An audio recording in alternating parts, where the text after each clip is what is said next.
Welcome to the podcast, Chris Graham, Rod Mullins. It's a Monday. We're talking racing news, and we'll talk NASCAR here in a few minutes, but we have to update folks on the latest with John Force, the NHRA legend, injured in a horrific accident in Richmond a couple of weeks ago. Rod, we talked last week about John, and you had just covered the weekend down in Bristol a few weeks ago Right. that he participated in. Obviously, one of the greats in all of racing, not just in NHRA. Mhm. What is the latest with John Force and his health? Well, John Force, there's a lot more promising news about John Force that came out of the John Force Racing camp yesterday. A matter of fact, I think I shared it on Augusta Free Press on Facebook page. It was the official statement that came from John Force Racing. It said that he had started to come out of this a little bit more, and we kind of assumed and we kind of deduced that they had probably some way somehow they had probably done something to him to kind of sedate him, put him in some kind of condition in order to give him a chance for his brain to heal or whatever could have been wrong at that point. And I know that he was at one point he was kind of fighting, and I'm sure he was fighting because he had the trach in him. He had the breathing apparatus in him to help him. I shouldn't have said trach. I should have said the breathing unit inside. And then on top of that, he was able to say "I love you" to his family, and then he was able to identify his wife and his daughters. And so that much is good. They asked him, "What's your name?" He said, "John Force." And so he has actually been trying to, fight to get up out of the bed and be able to get out and do something. But they still say this is going to be a very long stretch of recovery for him. Yeah, when you talk about fighting, I did read about that where quotes attributed to his doctor saying that, Right. I mean, he's a guy that, even though he's 75 years old, he's been fighting all of his life. And Right. I can understand too, if you're sedated, you've been in a bad accident, and you maybe aren't completely aware of what's going on, and you have the apparatus. Oh man, there's so much going on there that, okay, just get me out of here. I want to go race again, basically. And it's hard to slow. He's been through bad stuff before. This Right. wreck is just one of many he's had in his career. So, boy, I can understand him being in the situation he's in, and how tough that is for him and his family. My daughter-in-law has mentioned to me before, she's a respiratory therapist, and one of the things that is kind of prevalent, they don't know what's going on sometimes when they have been put to sleep or they have been knocked out. But buddy, when they start coming out one way or the other, when their body starts waking up, they immediately want to go, and they want to go and pull that out, and they want to go back to normal. They think everything is normal, but they have to keep it inside of them, for a certain period of time, just in case about pneumonia or anything else possibly happening. So there's a reason with this. But now let's just tell you this. The first thing that I think really scared some people out of this was the fact that, 5 days of heavy sedation. A lot of people were not getting a whole lot out of the John Force Racing camp about this and what was going on. But initially, he couldn't follow commands to open his eyes up, to squeeze the hands of his care providers, or even move his extremities following the crash. So that right there in itself tells us it was a neurological, it was something having to do with the brain. He could not follow along. So with that happening, and they transferred him over to the trauma from the trauma ICU unit to the neurological ICU unit. For right now, that's where he's going to remain. It's not going to be just a couple of days and then move him out to a floor, room on the floor or anything. He's going to be in here for quite a while. And one of the biggest challenges has been managing his extreme agitation and confusion, which causes him significant distress.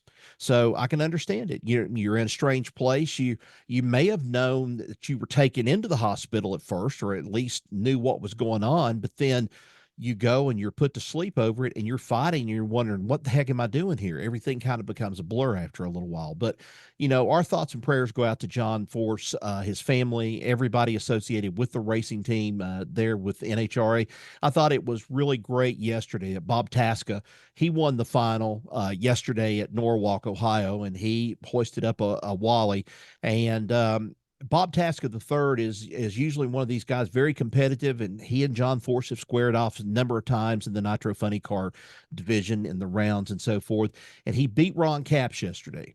And one of the first things that Bob Taska the third said, "Hey, John Force family, if you're listening, John, if you're listening, this Wally is dedicated to you."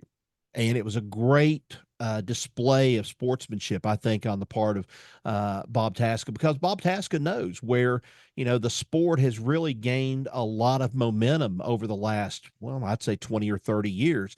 It's been those people like John Force involved in the racing programs.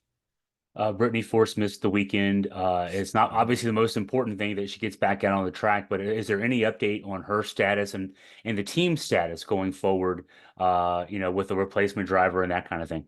As of right now, no, I've not heard anything that's supposed to be indicating she's going to have a replacement. I think it's one of those touch and go sort of things.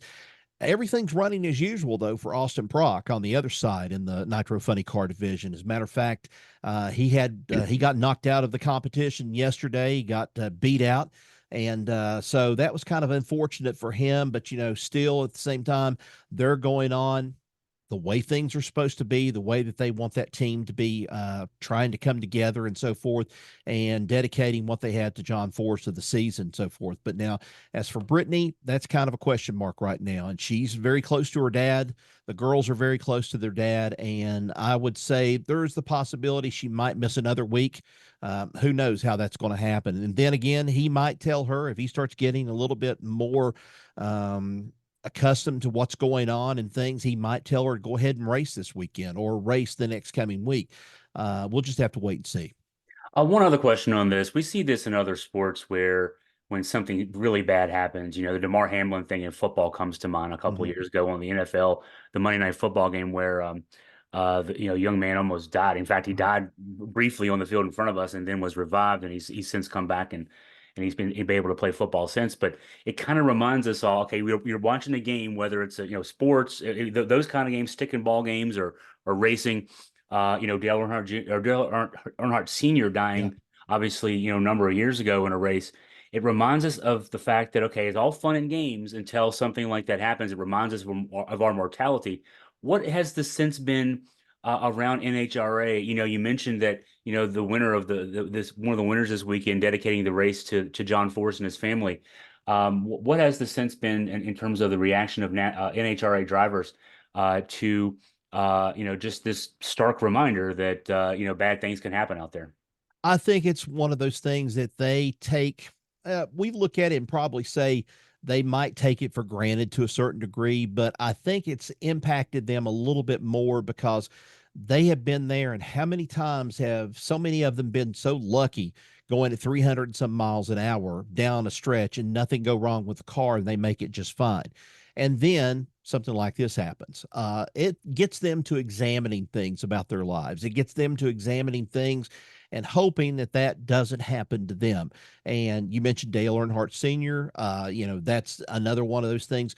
Who would have thought that a Hans device could have saved his life out of that, because he didn't wear it. That was his choice not to wear it. But I also am reminded too, we're on a road course of all things coming up this week. We're going to be at Chicago, but years ago, Watkins Glen, JD McDuffie was driving, and you didn't think anything about JD McDuffie's impact into the tire barrier and the wall there along the Watkins Glen course. And the reality set in, I think, when I was watching it on television and the white sheet goes over top of the car. That's when the reality set in for me. And it's like, it's all fun and games. Even watching Richard Petty spin a couple of times here, I'd say 88 probably at Daytona, and he goes up and he's spinning. The nose is actually spinning, and the car is going around this way before he lands, and then he gets hit again. Richard Petty's been through some races before. I mean, there's one race back in the 60s. His arm was flopping out of the car. I think it was at Darlington, and no safety net up at that time. And so, this is one of those things where these drivers do a kind of it's almost like a self-awareness sort of thing of like, how far do I go with this? How far this is where I've made my, my money, or this is where I've made my living here for so long, but how long does this continue to go on? So I think some of them are probably asking that question. And then there's some of them, it's like, well, if it happens, it happens. That's just the way that the sport is. And that's true. But, we take it for granted, I guess, every day, the same way we do about getting in our cars. We get in our cars every day and we think that we're going to be able to make a quick jump to town and we're not going to have any problem or anything. And who knows what could happen. I mean, we could get hit by, as the old saying is, the joke, get hit by a pig truck and be in the awfulest shape ever was and stuff out of it. But it could happen. That's right. And the racing circuits have made so many improvements in safety. They'll continue to, Mhm. both with the barriers around the tracks and the technology inside the vehicles that it is just part of the game, just like anything else in sports. It's there's a danger inherent to doing these things. So definitely our prayers, thoughts and prayers go out to John Force, his family, and wish him the speediest of recoveries. It's going to be a while, but in the meantime, we will now change to talking about stuff on the track, in particular with NASCAR. Five OTs and a long day and half the night it felt like in Nashville, with weather again rearing its head and causing some issues for the top series there. And Joey Logano, man, five overtimes. They kept trying to finish this thing off, and you just at some point start thinking, I don't know if they're ever going to get this thing finished. But Right. Logano, and as one would expect, fuel strategy an issue with all those overtimes. He made it across the line. He was a little worried he might not make it, but Mhm. Rod, what were your thoughts as this one was playing out? Well, more than anything else, I think this was a huge win for Joey Logano, considering the kind of season he's had. He's not had a very good season. This one win qualifies him for the playoffs. It puts him into the playoffs. It puts him from a jump from where he was at. And, like you said, five overtimes. I didn't think this thing was going to go to five overtimes and 31 extra laps, 15 total cautions on the day. And majority of them happened, right there with what time was left in the race and so forth.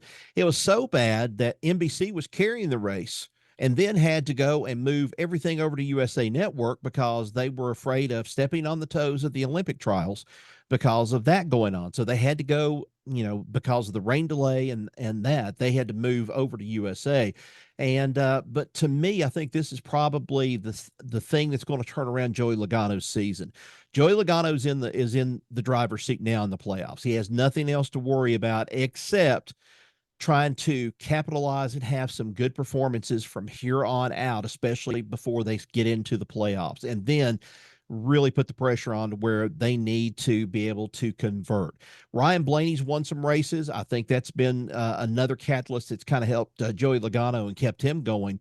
But this one, Joey Logano only finished 0.068 seconds ahead of Zane Smith, the rookie for Spire Motorsports. It was his best career showing in the former Craftsman Truck Series champion, and his first, big series debut, I guess, if you want to say that, in the Cup. And then Tyler Reddick, he was third. He did not have as good an afternoon as he had hoped he would. I know he was very dejected after the race himself. He was hoping that they could have made some kind of move to where they could have made it there at the end. He wasn't able to. And then you had Stewart Haas Racing's Ryan Preece, who had a great run, and then RFK's Racing's Chris Buescher. They finished out. And here's the thing: you were talking about the fuel mileage. Joey Logano knew something was wrong. They had kind of stretched it. Paul Wolf, the crew chief, had kept on telling him, conserve, conserve, conserve. And that's the right way to do things. If he had pitted, it could have cost him a chance at winning the race, or at least being there at the end of the race.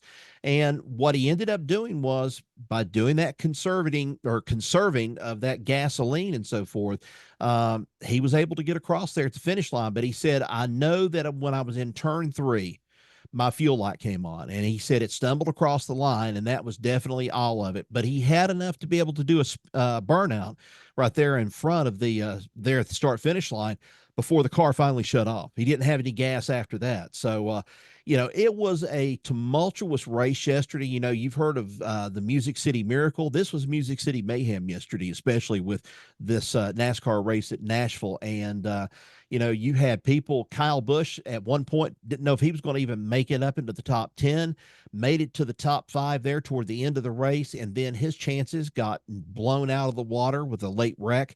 It was pandemonium there toward the end of it. Yeah, and you mentioned the do I pit and get some more fuel or not Right. dilemma. Denny Hamlin, who before all the mayhem started, was about to win the race. He was two laps Hmm. from winning the race when the first wreck put it into overtime. He pitted and finished 12th. So, Yeah. I mean, that's just the choice you make. You know, how many more laps are we going to have to go, and how do we play that out? So, not easy to figure all that out. Hey, I wanted to ask about something that is so we don't really know a lot about Bubba Wallace and Aric Almirola. Let's just say that at Yeah. least Hmm. publicly we don't know a lot. Is there any what's being rumored? That something happened there? We don't know exactly what. All we know was that Almirola we knew had not been racing for a while, Right. and now we know why he hadn't been racing for a while. At least we know there was some sort of altercation. We're told. Yeah. Uh, but we don't know any details of that, and nobody's talking. What do we know anything more than that? No, we don't know anything else about it. I know that they had trouble last year there at Charlotte. They had some words said. Aric Almirola said last year, I believe it was something to do with Bubba Wallace throwing him the bird or something, and he didn't like it. And they were trying to have some kind of conversation, and Aric Almirola just shoved him there on pit road and stuff there during the, I guess, halfway part of the race or there when they had a delay. But it wasn't a pretty scene. But these two have been I think going at it here for quite a while, just like we're starting to see Denny Hamlin and Kyle Larson develop into a little bit more of a tit for tat sort of racing situation. But Aric Almirola and Bubba Wallace, nobody knows at this point. Bubba Wallace said, "I really can't say anything because they just won't let me." And I think it's in regard to Joe Gibbs Racing. I don't think Joe Gibbs Racing wants it to get out or it wants to be said anything in any kind of way, maybe against Aric Almirola, or for that matter, he doesn't want to go and stir something up and get something even more controversial started out of the whole thing. So Bubba is kind of being quiet about this whole thing. And Aric Almirola, we've not heard anything from him. Just so far, we know that he's been suspended, supposed to be coming back sometime by Joe Gibbs Racing. And that's about as much as we know about the whole thing. Yeah, and Almirola had retired as a full-time Mhm. driver at the end of the 2022 season. He came back this year to race with JGR in the Xfinity Series. And it's not like the car that he was driving has suffered. Christopher Bell has won in that Right. car. John Hunter Nemechek has won in that car. He won this weekend in that car. Hmm.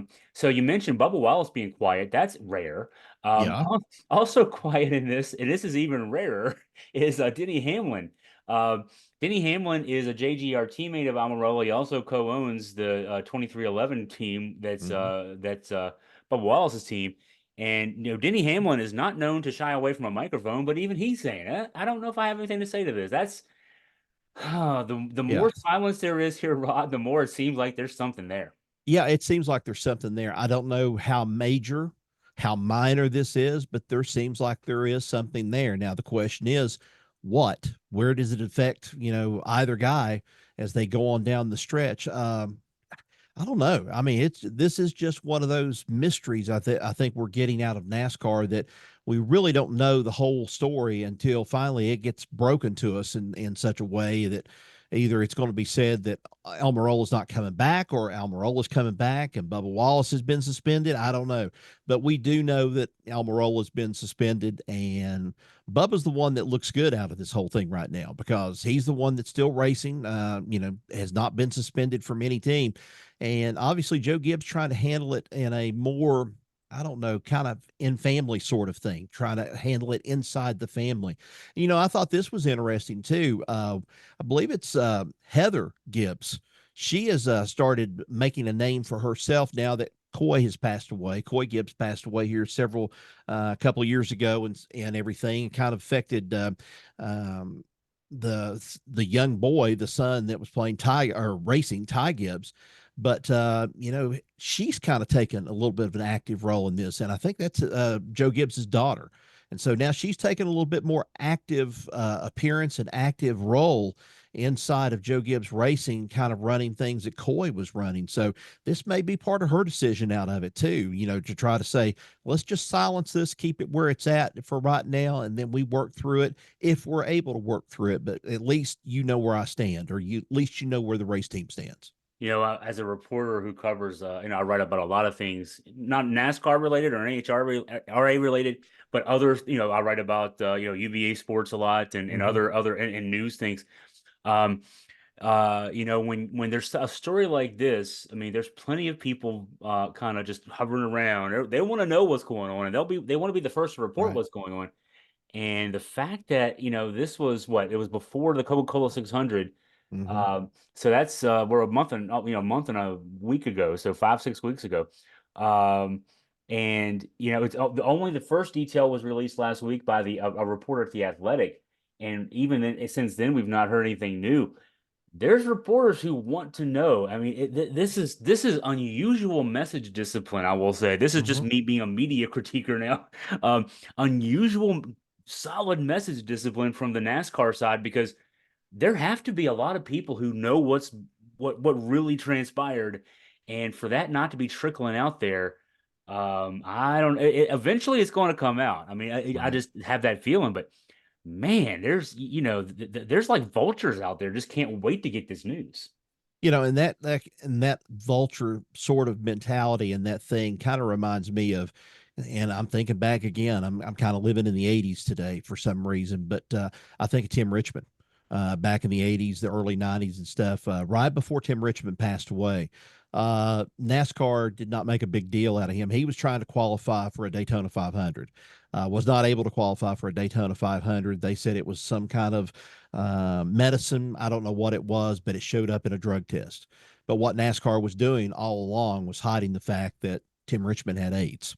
And that was the thing about it, that NASCAR did not want that to get out. And, I guess still establishing itself as a family type organization, you don't want dirty laundry like that to get out, especially about things of, I think it's been well known about Tim Richmond and stuff.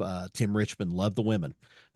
Just about any place he went to that a race was there, the women flocked to him. I mean, he was that popular of a driver and popular of a personality. But NASCAR saw enough to at least protect him out of it. I think there'd be a lot of people would be fussing about it today. If this was going on right now, there'd be a lot of people saying, "You're not telling us the truth about this." It had to take time, and I think it ended up having to finally be revealed to a lot of people on that ESPN 30 for 30, I think, or that little special, the movie that they did on it, documentary.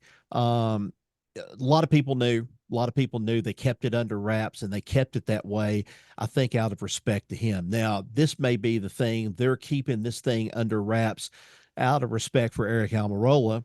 I don't know what the thing could be, what it could have been, but they're also trying to, make it look good. I don't know. I don't know what the situation is, but it's one that leaves you scratching your head, kind of wondering, why has, all of a sudden this big media umbrella fallen over top of everything and has, kept quiet about all this stuff, when usually, uh, when somebody goes and says, I've got to go and I've got to use the bathroom or something on the radio, it's broadcast all over the place and people know about it before it's over with. So that's where we've got our difference at.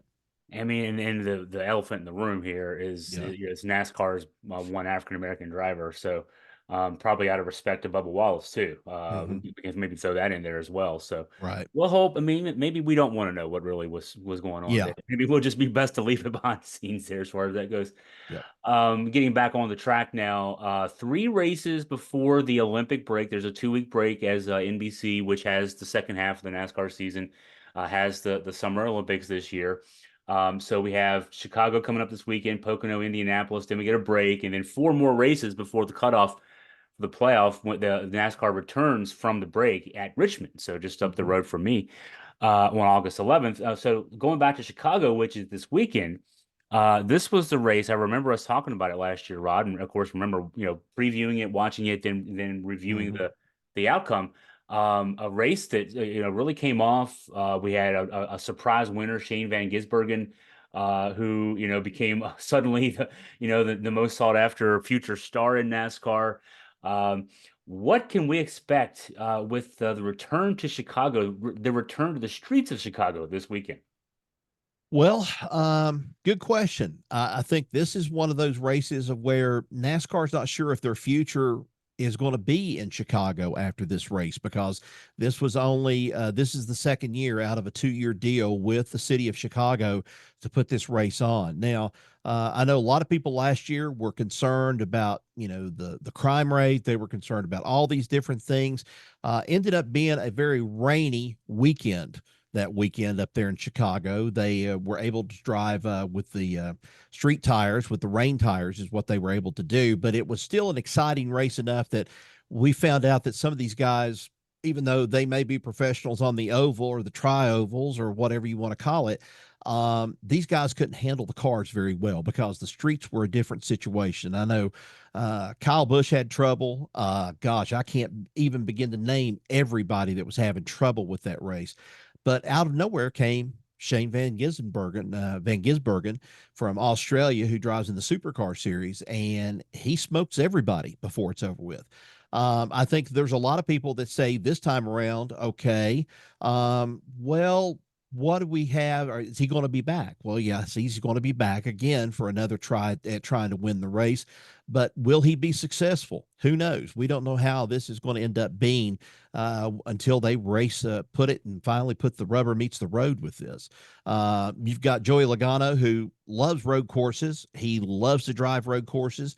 Some momentum from him from this past weekend could put him very well up toward the front. He could pick up a win. I think some of these NASCAR drivers are probably looking for someone to settle in with a win this coming weekend that's out of their ranks and not transplanted in like with Van Gisbergen last year. And then, of course, we go to Pocono after that. Pocono, we're only going for one time this year. Pocono is the tricky triangle up in Pennsylvania.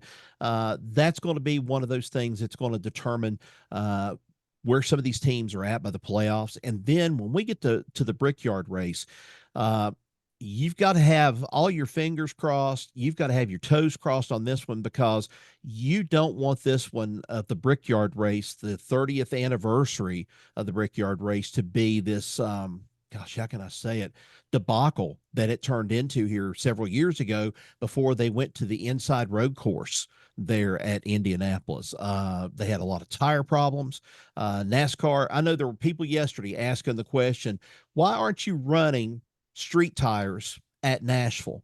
Well, here's the simple answer. They hadn't been tested at Nashville. Nobody knows how the tires would perform at Nashville. You had slight inclines and so forth, but not the same kind of situation that you had the week before when you were able to use those tires and use those on a course. So now the question is, how's it going to be by the time that they get to Indianapolis? Who's going to be in first? Who's going to be holding on to everything? I think that question is up in the air. And I don't know if you caught it or not. This was a little bit of a surprise this afternoon. I saw this in the headlines. Hendrick Motorsports is ending their sponsorship with Hooters. Hooters was supposed to be with them for the rest of the year, but Hooters sponsorship deal was with the team has, at least according to Hendrick Motorsports, it has fallen short. According to the quote from Hendrick Motorsports, Hooters has been a valued partner of Hendrick Motorsports since 2017, contributing to our shared success both on and off the track. However, in recent months, Hooters has not been able to meet its business obligations to our organization. And from the indication, Hooters has been struggling recently. They've announced the closure of 44 locations nationwide. And so I'm sure that probably has something to do with this thing of you got to be 50-50 partners in this whole thing. Whether you feel like you're being stretched out too far, you've got to be the partners in this. And Hendrick had to just go and let them go. This is one of those sad things, because Hooters had really started to make a return, so to speak, back in the sport, even after Alan Kulwicki passed away in the 90s. And then Loy Allen Jr. tried to run a couple of races with the Hooters brand sponsorship, and it just didn't fly. And then Chase Elliott was the logical choice for all this. And then when it came time for him, he's held up his end of the bargain. But in this case, it seems like Hooters has not been able to hold up to their end of the bargain. Yeah, I was going to mention that I had seen the news last week too, independent of NASCAR, and the impact on NASCAR racing, that Hooters was closing some stores down, closing some of the restaurants down. And I guess people just don't have a taste for wings like they used to. No, we certainly do. It's just there's a lot of competition in that realm. Um, and so yeah, that's just kind of highlights what we've talked about raw here on the show for the last few months about the business side of NASCAR. So much money, it's up to 80% of the money for a team, the operations of a team have to come from the sponsors because of Mhm. the fact that NASCAR as an organization doesn't really provide a lot of bottom line money to the teams. Um, this is one of those where you it's got to get really bad for the team to say we Mhm. need to move on because they desperately need money. Yeah. Even if Hooters wasn't paying everything that the contract said, we could still use some cash. And Yeah. that tells you that things had probably gotten pretty bad there between the two. Yeah, it sounds that way. And one other thing that kind of caught my attention too, especially today, was Josef Newgarden out of Hendersonville, Tennessee, drives on the IndyCar circuit. He was a guest Sunday for the NASCAR race down at Nashville Super Speedway, and he indicated a desire to drive in NASCAR. So we may see him.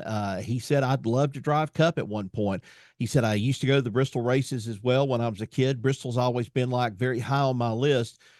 This track, talking about Nashville and Bristol, were probably the two that I went to the most to see Cup races.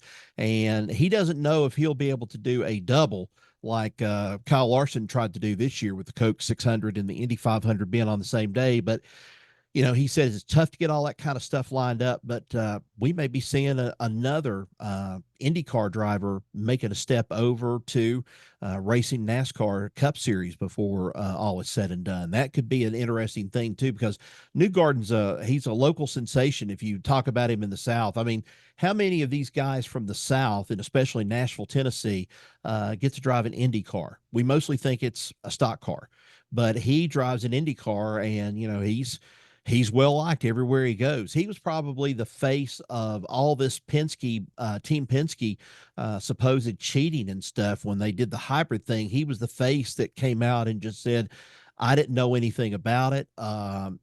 He put all of this on his shoulders, I think, to some degree, and said, I didn't know anything about it, but we're going to try to make it right is what we're going to try to do. And I'd be very interested in seeing him race a NASCAR race to see how he would do. Anything else, Rod, that's got your attention in the racing world? I can't think of anything else. I know I threw two curves at you right there. Probably you Hey, saw the Hooters thing though, but I threw the Newgarden thing at you. But I think that's pretty much it. I'm just anxious to see what Chicago's going to do and what's going to happen this weekend, and also where do we go from Chicago next year? I mean, is this going to open up a possibility for one of the tracks to get back a race? Say, for example, a quote unquote Rockingham or a North Wilkesboro. Already the talk is that Richmond may lose some dates. If we get to the Richmond part through into August, folks, unless things change, that might be the very last time you see racing in Richmond. The way that it's going, they're not happy with the way things have been in Richmond with the track, and so NASCAR has asked them to change, and management has kind of said, let's just do it this way, and so forth. And I think some of the drivers are starting to indicate, they've not done or held up their end of the bargain with it. So who knows? We may not see a Richmond back on the schedule for at least a couple of years till somebody gets the idea we've got to change with the time. So interesting couple of weeks here for the races to see how it's going to go with Chicago, especially. I don't think as much about Pocono. It's important, but man, that Brickyard race in 3 weeks, that's going to be the biggie right there. Whether or not I think that they're going to come back. I want to see them at Indianapolis. I think it's a great place for them to race, but I hope they've got this tire problem and this issue solved by the time they have the race there for the Brickyard 30th anniversary race. for our listeners on the podcast, for our viewers on YouTube, you can follow Augusta Free Press during the week, and then Augusta Free Press Facebook, as Rod posts a lot about especially the NASCAR action on Facebook. So please follow Rod there. Well, Rod, as always, thank you for your time and insight. Look forward to talking again next week. Appreciate it, Chris. Thank you.